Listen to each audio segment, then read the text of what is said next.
Series called LO Lowdown is something that I am extremely excited about. We have, as you can imagine, some phenomenal loan officers, but more importantly, phenomenal people here at Caliber. And what I'm most excited about in this series is for you to get to know them, get to know how they got started in their mortgage banking careers, get to know what makes them so successful. What are some of the tips and tricks that they deploy that have helped them become some of the best loan officers, not only here at Caliber, but in our industry. And what's so exciting is they want to share this information with you. They want to help others grow their business and become successful in our great industry. And I have just the phenomenal privilege of sitting down and being able to ask these questions to these phenomenal people. And so it's a great series. So I'm very, very excited to share this series with you, LO Lowdown.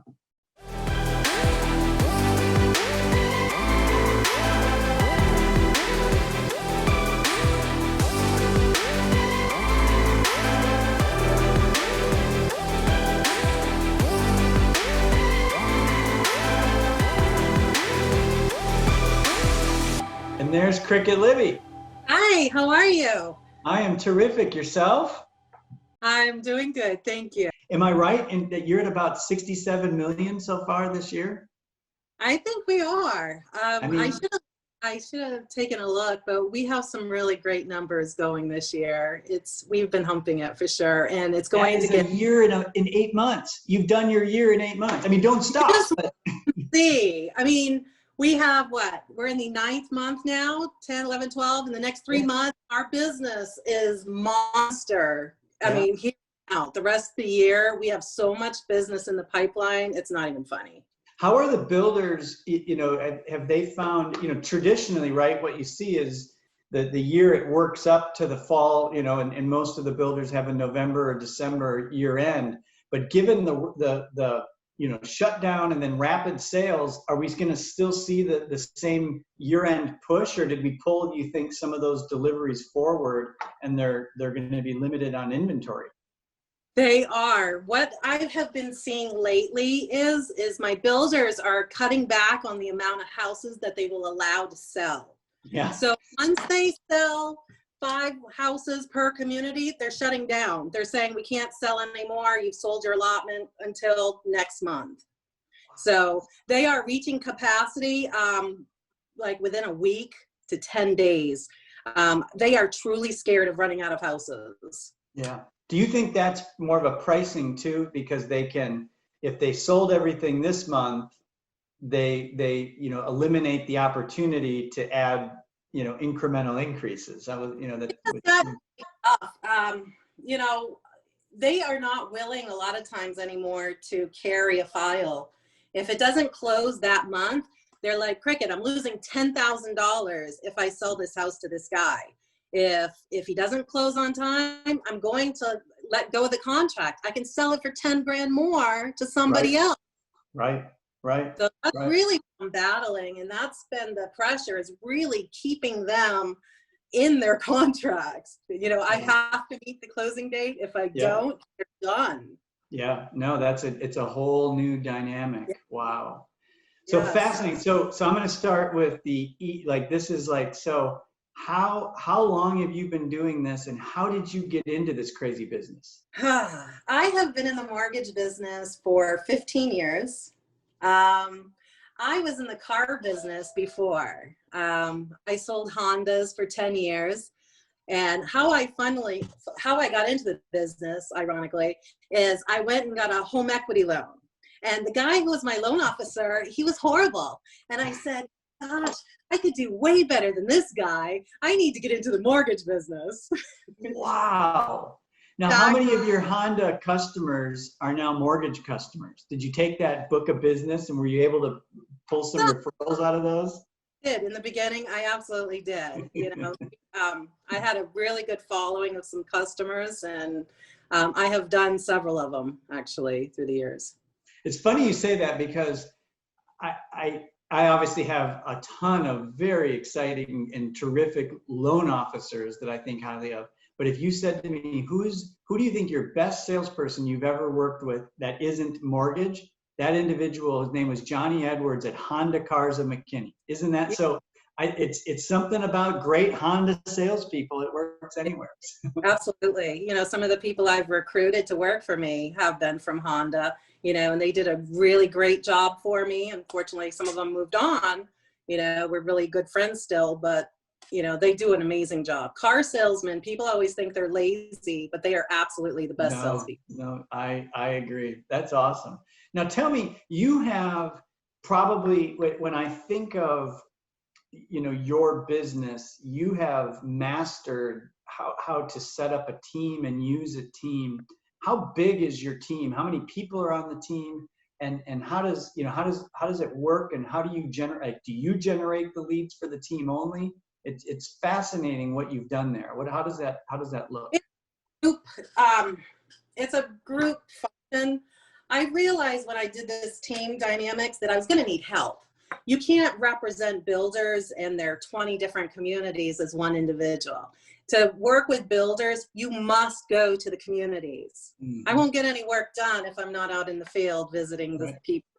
So I had to grow my team in order to get more business. Mm-hmm. So I needed them, and in return, they can go to the communities and use my name and get the business. It's mm-hmm. not like I am giving them each a file. Right. They have to go out and earn it. They get to have my name and they get to get the business.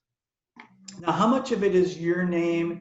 And then also the fact that they go, oh, you work for Cricket. I know I'm going to get this process, this workflow, right? I know that when the customer's pre-qualified up front, it's a solid, Cricket knows their guides, etc. Is that where your reputation has come from with the builders? It depends on how long I've had the account. One of the accounts, they know it's my branch, so they will accept a pre-qual letter from anybody in my branch. Wow. But I have a newer account with like DR Horton that's just a struggle all the time. That pre-qual letter must come from me. Okay. Or they're not taking it. So that can be a little bit difficult at times when, a realtor's out there with a pre-qual letter from one of my loan officers and they won't take it because mm-hmm. it's not from me. So now is your team comprised, so you obviously have team loan consultants. Do you also then have production assistants that they share? How does that work? That's one of the benefits of the team. So what I did is, the bulk of our business comes from the builders. If you look at our numbers, yes. Most of it is builder business. I have them put everything under the team, mm-hmm. even their self-source business that comes from their own personal realtors, even their own builder accounts that they're trying to build. Mm-hmm. The benefit of being under my team is I have a front-end PA, I have a back-end PA. Okay. I've got, they work hand in hand with ops and, they've been gelling for many years. Mm-hmm. So kind of, are you there? Yeah. Sorry. Yeah. Sorry. You get so excited. It benefits them to leave my team, right. to do self-source business, because I do give them so much support. Right. Now, when you think of, so obviously you have a structure, the way to get things done within the team, and you mentioned into operations, right? And when we think of, Caliber operations, we have a processor, we have an underwriter, we have a closer, and they have their standard way of doing things. How do you partner with them to give that experience for the builder that's, that's your reputation? Are there some things and ways that you work with ops that are a bit unique? I think so. We have meetings every week. Brian has these meetings and I'm hearing all the time how he wants to set up his PAs. And I'm thinking, gosh, I've been doing that since the beginning. My mm-hmm. PAs are a little bit special. They've got some abilities. My PAs, for instance, order FHA case numbers up front. My mm-hmm. PAs upload documents. So because I have the luxury of having a lot of PAs, I have 3 PAs that do just front end work, getting the file into processing, ordering VA stuff, ordering FHA stuff is one person. And I actually have a mini Maria on the back end. I've got 2 PAs on the back end. So all they do is help ops. They get the documents from the customers. They make sure that the files close on time. They give the builder the updates. They get the builder docs. You know, it's a really good machine. I think I have my own, I would say I have my own loan officers, my own processors, everything. So, you know. When you think of that upfront, because that's really, I mean, the PA working on the back end, you know, I get the builder update piece and I get the ops, but the front end, it sounds like they're really focused on making sure that that quality of that file going into the underwrite, both from the customer's, you know, knowledge as well as so the underwrite can get through it. It sounds like they're really helping that part of it. Absolutely. What the process goes that the loan officer sets up the file. The loan officer determines it's FHA. They determine if it's VA. They determine the loan. Once they determine the loan and maybe get the income docs if it's a self-employed buyer, because you can't give a pre-qual letter if you don't know their income. Right. So they have the pay stubs and they set up the loan structure. The moment they get the contract, it goes to the front-end PA. The front-end PA works on getting all the documents. Now, sometimes if we have time, we actually have the PA start getting the documents before we even get it. Sure. As soon as we know we have a really good pre-qual, we turn the file over to the PA and she starts gathering before we get the actual contracts, before they go under contract. Wow. Okay. Now, this whole team, do you brand, how do you brand as the Cricket Libby team? Is there some unique branding that you have that when you Really go just out? Team Cricket. Team Cricket. That is it. Luckily, you know, the name allows that. You don't have any fancy hats or anything like that? No, you know, we used to do, before the COVID, things have changed a lot. You know, a lot of my branding was doing a lot of events. We had events going on, bringing the builder and the realtors together every single month. We had something going on. Now it's really just doing a really good job. It's doing the phone calls. I've done some Zoom meetings like this for them. And we are finally going back to the field to. It's you know, for sure. But no doing realtor functions anymore. Right. You know, none of that. So it is really just making sure that we keep our name in front of them at all times. Yeah. Wow. So switching gears just a little bit. So obviously this is a tremendous, your structure and how you're working with ops. It's a lot of moving parts in your business. Obviously we know you use H2O or your team uses, but is there another piece of either software or hardware, like the technology that just, if you didn't have it, nothing would work? Like that's like the critical part? Actually, I was thinking of those kind of things, how we could do our business better.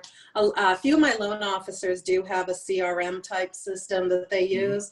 I'm a little bit old school. My system is nothing but Excel spreadsheets. I do utilize the online application all the time. The buyers get all their documents. That's very useful. But as far as anything beyond that, you know. Well, you'll be pleased to know that you are our third interview like this, and it's 3 for 3 on the simple method. Really? Yeah. So you know, there you go. That's not funny. To say the others don't work, but there you go. You know, in the car business, I mean, like I said, 10 years. I was the internet manager for many of those years. I actually, when the car business started in the internet, I was the beginning of Honda Internet. And I had every CRM. I used them all the time religiously. Just in the mortgage business, I mean, I have notebook after notebook after notebook and a Excel spreadsheet. And that's how I manage everything. I mean, I have customers call me from 2015. I open up my Excel spreadsheet. I have all their information there, loan number, I plop in. It's simple to me. You've got that double, triple saved, right? Like, yeah, that's like birth gold. Gold. So when you think about, you know, so you've been doing this, you said 15 years, is that right? Yes. And so come out of the car business, come in. I imagine that you received a lot of different advice, probably still get advice today. Is there a piece of advice that someone gives you that you just say, you know what, that is the worst thing I've ever heard, right? So some people always say the best advice. This is, what advice do people continue to give you that you just disagree with? You know, a lot of people tell me, and I don't agree, that I need to buy my business. I have never believed in buying my business to the extent of taking realtors out to eat. I did do a lot of the parties, but that was mostly just to bring my realtors together with my builders. Mm-hmm. I don't believe in buying business. I don't believe in paying a realtor firm just to, be in their office. No, I can see how people would give you that advice on that piece. What about as you think of your career and you got started? I mean, clearly your business has done this. Was there ever a point like where you can reflect back to something you learned or you changed that just was the moment saying, wow, that's what took my business from being good to great? Was there like that one epiphany? When I look at my career, and I just, I've always been a hard worker. When I got into the business, my branch manager, I literally sat at the desk. The guy put a 1003 in front of the customer, fill out this paper every line. It's basically you had to sink or swim, Right. So I literally filled out the paper, did the entire thing, and I just had to keep teaching myself continuously. It's not like someone sits down and holds your hand through this business. Right. You Right. need to make it happen. Right. But to get to the level I am today, it is relationships. I really had to make really good relationships. I would have, if it wasn't for the people I met at D.R. Horton and the realtor group that, I met, I would have never gotten to where I am, because those realtors ended up going to work at other companies. And they're like, if you don't use Cricut, we're not coming. Right. And really, it's the relationships. And that's been the biggest thing I think I've learned through the years. I always thought it was me. I just work harder than everybody else. I retain better than anybody. But that's not the truth. That's only going to get you so far. Mm-hmm. It's the relationships. It's the time you slow down and, build those relationships with those agents that's going to make you successable. Yeah. You have that personality, right? That people want to be around, and they trust you. You exude trust, and also, hey, I'm going to take care of your customer. Service is important, and I think that goes a long way for building relationships.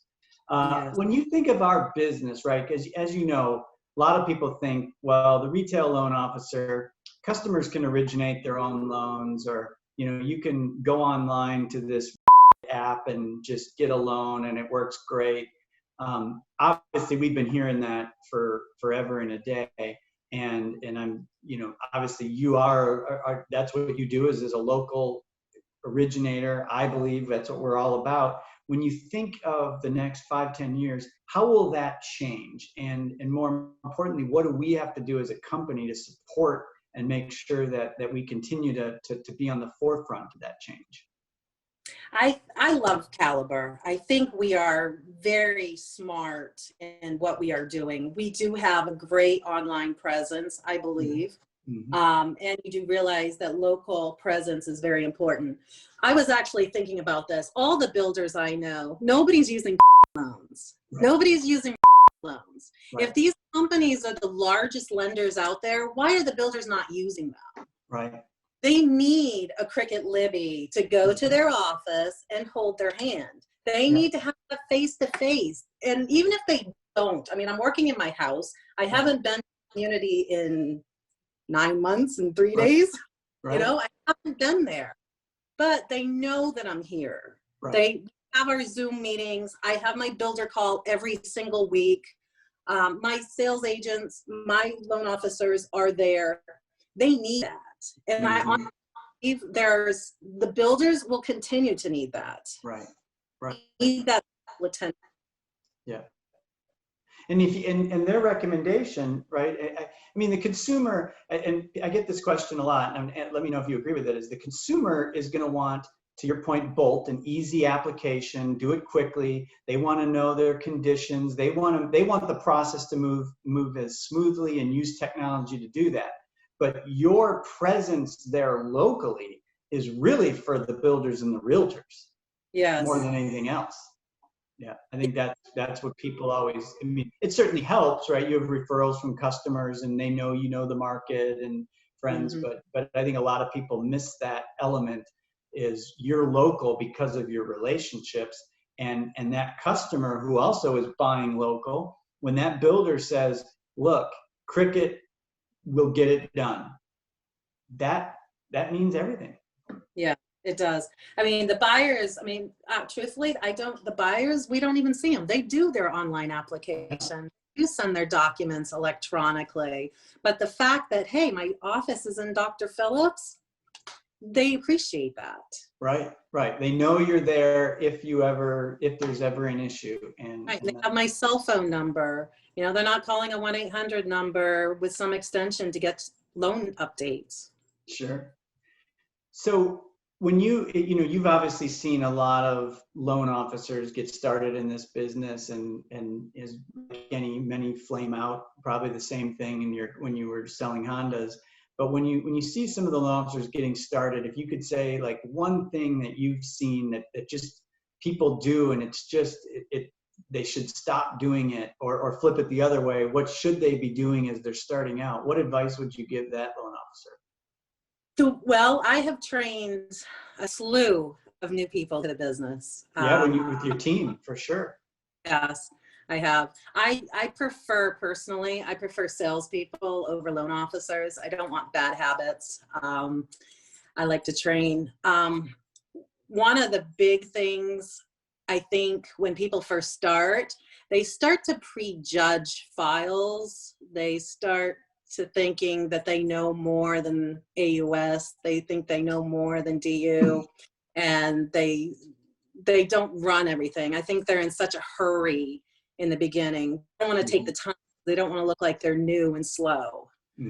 To me, I think it's the most important part, and how I train them is you take your time on every single screen.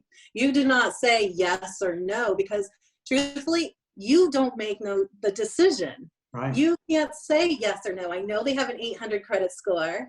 I know the ratio is 20, but you cannot say yes. You must run the DU. So when I someone, I spend probably 3 to 4 days just reading DU. Wow. Because your entire loan is DU. Right.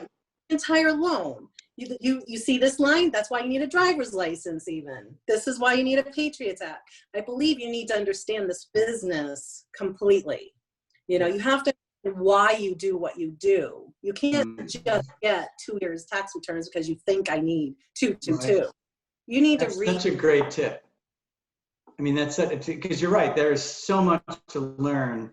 And I've got to tell you, that's the first time someone said DU or LP results as a trend. I mean, that's fascinating, because you're right. That's how you learn the kind of the theory behind.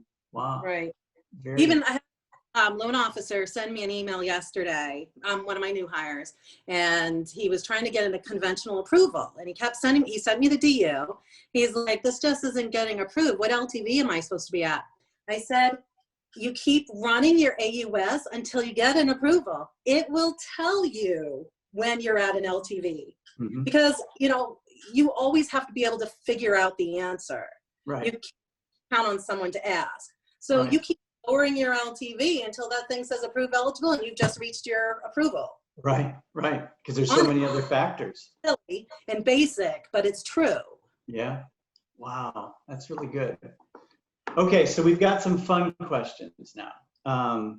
So what was your first paying job?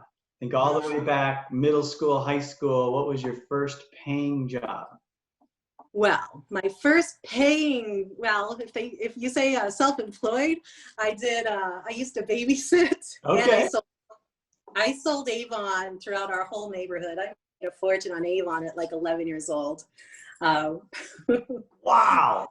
yeah, seriously. And then 14, I ended up going to work at a restaurant in Bonanza. I don't even know if they make them Oh anymore. yeah, I know Bonanza. Yeah. Because So that was the one with the big buffet, right? Or yeah, no? and then you could get all the different steaks Yeah. and yeah, baked Wow. like that. So if you weren't a mortgage originator, what do you think you'd be doing right now? Oh, Either by choice or just where your life would have taken on a beach and you. well, that's coming in a few more years. Yes, yes. Actually, my passion has always been construction. Oh Um, wow. a general contractor in a heartbeat. If I could go back to school and start over, I would actually probably work for a builder being the contractor or the designer or the architect. I actually had a spell in 1997 that I worked for US Homes. I don't know if you're Oh familiar. yeah. Yep, I worked for them for about a year and a half. And I spent more time out in the field with the contractor than I did in my sales office selling. I just adore construction. Yeah. I So mean, do you get fascinated like all these HGTV where they're like the contractor renovating and buying? So that's you. I can see it already. Team Cricket will look very in different. fact, I've been spending so much time at home right now that I keep looking at all the walls and I keep looking at the stair rails and I'm like, it's ready for rehab. I'm There you ready. go. There you go. Practice on your house. So what's your, I guess maybe we just answered the question on your hobby outside of work is a home improvement or construction book. When you don't have those 3 minutes a week when you're not working, what's your hobby? What do you like to do for fun? I actually, for years I've been traveling. I like to travel. I like to go to new places. I like to see new things. The COVID's put a big damper on that. So Yeah. I've been traveling a little bit around Florida. I like to jet ski. Oh, I go out every weekend, every Saturday or Sunday, one or the other, whatever day I decide to take off from work. And I go explore new rivers. And cool. yeah, I'm not like just a wave jumper. I like to explore rivers, Yeah. you know. Fascinating. Well, I did hear for travel the other day that, all those tour buses that, the musical acts usually use, like there's like, they're just sitting around nowhere and you can hire the bus and the driver and they'll take you wherever you want to go in the country, like on a vacation. So, maybe that's your new way of traveling around. I actually have an RV. I don't know if you knew that. I No, I RV didn't. have an RV. So I'm actually thinking, well, I'm not thinking, we've already planned it. The girls on my team, we're going to pack up our computers. I'm going to drive and we're going to go up to North Carolina when the leaves change. So they're going to work in the, Awesome. I'll drive. And then when it's time for me to work, one of them will drive. That's awesome. See, I mean, why not? You can, we might as well take advantage. There'll be plenty of time. We know when we go back and kind of routines again, you're like, geez, I should have done that. Yeah. But Are you reading any good books right now? actually, nothing good. I actually am reading option trading. I bought 3 books. Well, when the market crashed in March, I started putting money in the stock market. And I'm really good with just regular buying stocks, but I'd love to do some shorting because I know some things are going to go down and I just can't grasp it. So I Yeah. bought books, I'm reading through them to really understand it completely. It's just, Wow. Well, today might be your day. The looks like we had a little bit of fall oh, on the tech stuff anyway. So, okay, I know the last couple of days I've been selling like crazy because everything went up like silly high. So yeah. today I'm Yeah, there you go. So last question would just be, and again, this has been just phenomenal, is obviously we know there's stress in this business. How do you handle stress? What's your personal advice for stress management? no, I actually I have many different things because it's been extremely stressful. I mean, our business has multiplied, our ops has slowed down, everybody's just very tense. Yeah. I meditate a lot. I meditate every day. I have, every time I get up, I have a trampoline in the other room. Are you So kidding? And you did? Wow. really go and jump, and then I've got a punching bag also.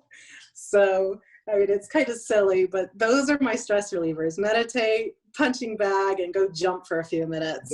That's being real right there. Those are because everyone in their mind's going, I got to get one of those. You know? My son bought the best Christmas present. I thought it was hilarious when he bought me the punching bag. Man, I use that thing every day. Yeah, for sure. Well, Cricket, this has been tremendous. And I want to first say, you know, you taking the time means a lot. This is important, and you know, your time is valuable. But most importantly, at Caliber, you are Caliber. It's the work that you've put in that make this company what it is. And the fact that you take a little bit of time to help, you know, put these thoughts down means so much. And so obviously I'm so thankful for all you do day to day to originate business and grow us there in Florida. But most important, the time that you take for this, it means a lot. And we really thank you for that. So much. I mean, I've always felt the love here at Caliber, and I mean, I can't say it enough. I mean, I do love this company. I believe everybody truly cares, and we all work really hard for one another. Well, thank you very much. Thank you.